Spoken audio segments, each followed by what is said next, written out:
করে দেখছেন যে একটা নূরের তক্তার উপরে একটা ছোট্ট একটা মূর্তি, একটা সুন্দরী মেয়ে একটা ছবি দেখতে পেলেন।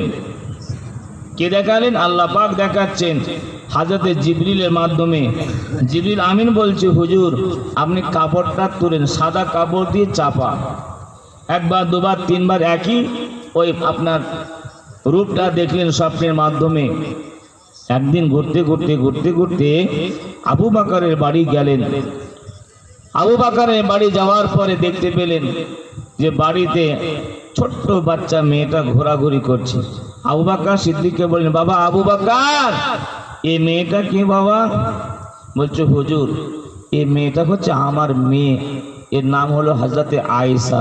জোরে বলুন সুবহানাল্লাহ। কেন হুজুর? বলছে আল্লাহ পাক এই মেয়েটার সঙ্গে আমার শাদী মোবারক হবে, আল্লাহ পাকের হুকুম। আবু বকর সিদ্দিক খুশিতে বাগে বাগ যে আমি রাসূলের শ্বশুর হয়ে যাব, এটা আত্মীয় হবে, এটা কুটুম বাড়বে। তখন আল্লাহর নবীর সঙ্গে হযরতে আয়েশা সিদ্দিকার শাদী মোবারক দিয়ে দিলেন। কথা বুঝলেন? শাদী মোবারক দেওয়ার পরে মক্কা শরীফে তিনি অনেকদিন থাকলেন। 9 বছর বয়সে সে মদিনা শরীফে হিজরত করলেন আম্মাজান আয়েশা। এবারে তার মধ্যে স্বামী স্ত্রী একটুখানি ঘটনাটা বলি।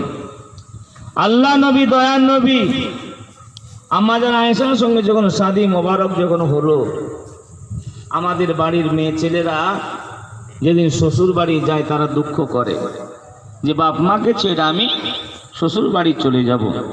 তা আবু বকর সিদ্দিক কাঁদছে,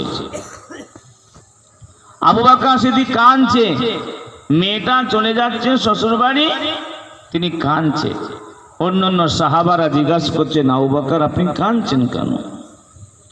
আল্লাহ নবী সাহাবা হযরতে আবু বকর সিদ্দিক বলেছিলেন, ওগো নবী সাহাবা ইকরাম গুনেরা, আমার বেটি আয়েশার সঙ্গে আমি রাসূলের শাদী মোবারক দিয়েছি, আমার মেয়ে আজকে শ্বশুর বাড়ি যাবে বলে আমি কাঁদি নাই। কিসের জন্য কাঁদে? ও নবী সাহাবায়ে কিরামেরা শুনে রেখে দিন, আমি আয়েশার জন্য কাঁদি নাই, আমি শুধু আল্লাহ পাকের দরবারে কাঁদি। আমার মেয়ে, ছোট্ট মেয়ে, আল্লাহ নবীর খায় খিদমত করতে পারবে কি পারবে না? নবীর খিদমত করতে পারবে কি পারবে না?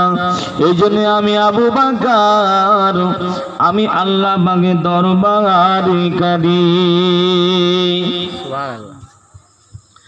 ও ভাই জানেরা, ও জওয়ান যুবকেরা, আল্লাহ নবী আমার আপনার নবীর যে স্ত্রী আম্মা জান হযরতে আয়েশা যখন ঘর থেকে শ্বশুর বাড়ি পার হবে, শ্বশুর বাড়ি যাওয়ার আগে আম্মা জান হযরতে আয়েশা নিজের মায়ের ঘরে ঢুকলেন।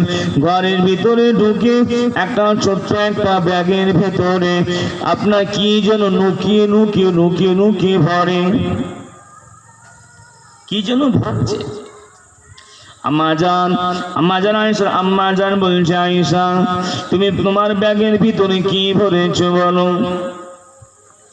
আম্মা জান বলছে, মা আমি ব্যাগের ভিতরে কি ভরেছি আমি আপনাকে বলবো না, আপনাকে জানতে দেব না, আমি আপনাকে বলবো না। যদিও বলি আপনি কাউকে বলতে পারবেন না।